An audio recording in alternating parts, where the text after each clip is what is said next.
Since the MK18 from Emerbu is new to Emerbu, and they're using SIJUN in this case, they've used Bohan, TG, WD in the past, thought we'd go ahead and open it up and let's take a look at the internals in the new Emerbu MK18. And this is on both Amazon and emerbutoys.com. So I've taken it apart, but I'm going to tell you what I did. Pretty straightforward, similar to disassemble as most V2 gel blasters in this price range. So really you've got, to get the upper off, which you can leave the handguard connected. This handguard is a little more cumbersome to remove.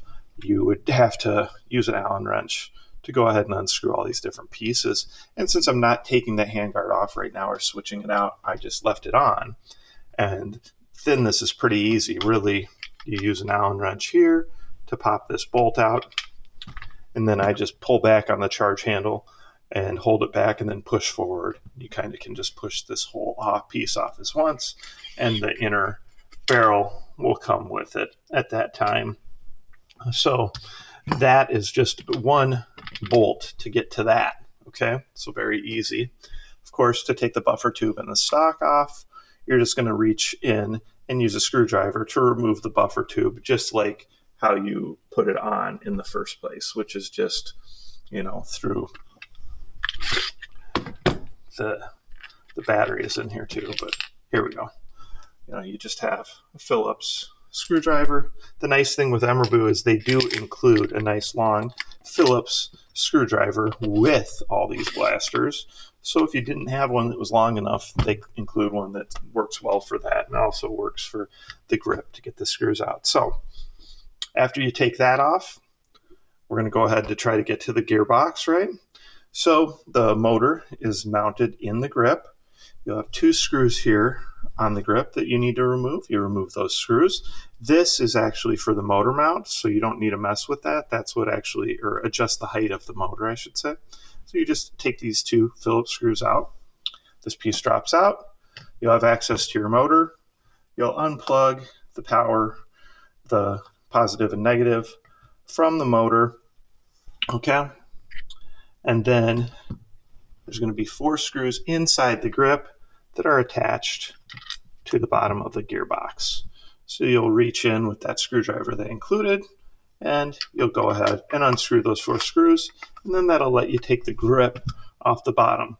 At that point, you'll just have the gearbox sitting inside the lower, and there's just going to be a couple more steps. Your mag release, you're just going to take a Phillips again, right, to take that off, and then the other piece falls out the other side. Got another pin like this one back here, just use an Allen wrench. And lastly, there's this locking pin that goes through here, that goes through the gearbox, right? So you're going to need to push that out. And it's best to start pushing, and look, there's some grooves or grips on this one side of the pin. So you don't want to push those all the way through. You want to kind of push it up slightly, and it'll definitely push easier in one direction. And that's because if you're pushing the smooth end, then those grips come out quickly, and then it's really easy. If you try to push those grips all the way through, you can. It's going to take a lot more force, and you kind of widen that out. So you want to avoid that, okay? Once you do that, put it into safety and just kind of push the gearbox forward, and you'll be able to pop it out, okay? You do not need to worry about removing the selector switch or anything, or even, taking that off or anything else to get to the gearbox. So hopefully that was pretty descriptive. I thought it's easier instead of going through and taking it apart in front of you. But if that's ever something you guys want me to do, put it in the comments and I can.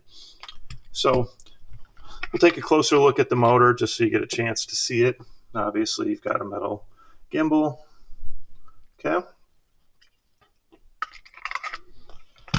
Now here's the gearbox. All right, so standard V2 gearbox. Of course, there's metal gears in there. Now you've got your blowback. Now the SIJUN does seem to do a little longer blowback throw, which some people probably prefer. So that's cool. And then we've got your spring. So let's go ahead and pop that spring out and look at that.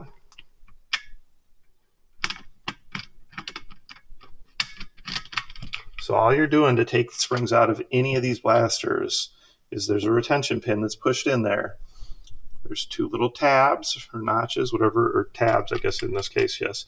And you turn this to line up with these top and bottom where you see those notches, and then it slides out, right?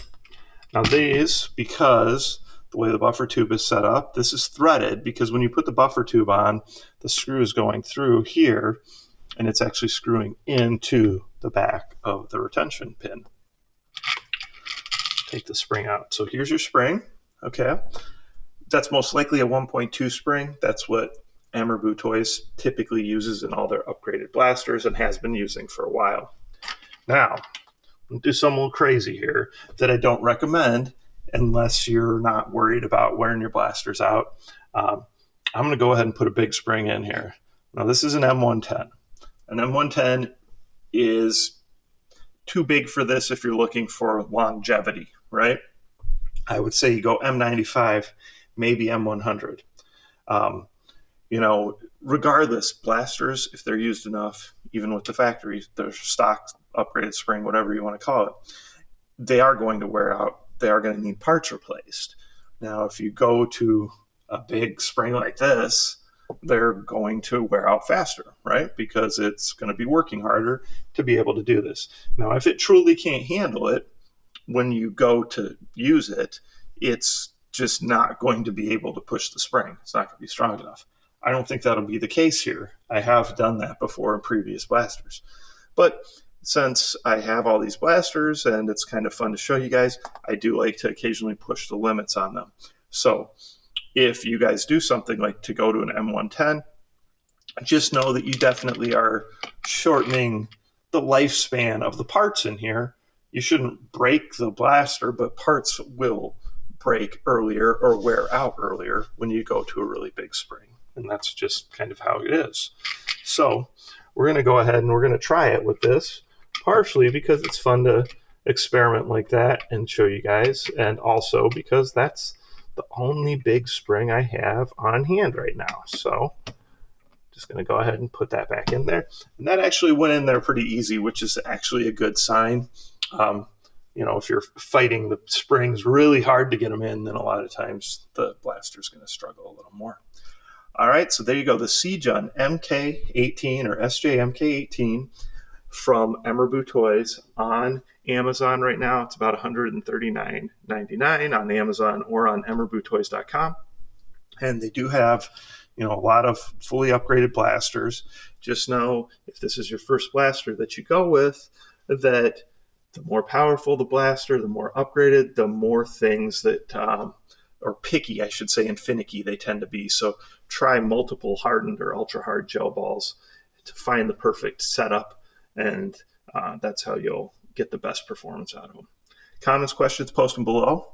Like, subscribe, share my channel with your friends, participate in those monthly giveaways where you can win about $200 in custom blasters and accessories, and check back for the demo video with that big upgraded spring. It'll be interesting to see where the FPS falls on this. It was about 250 out of the box.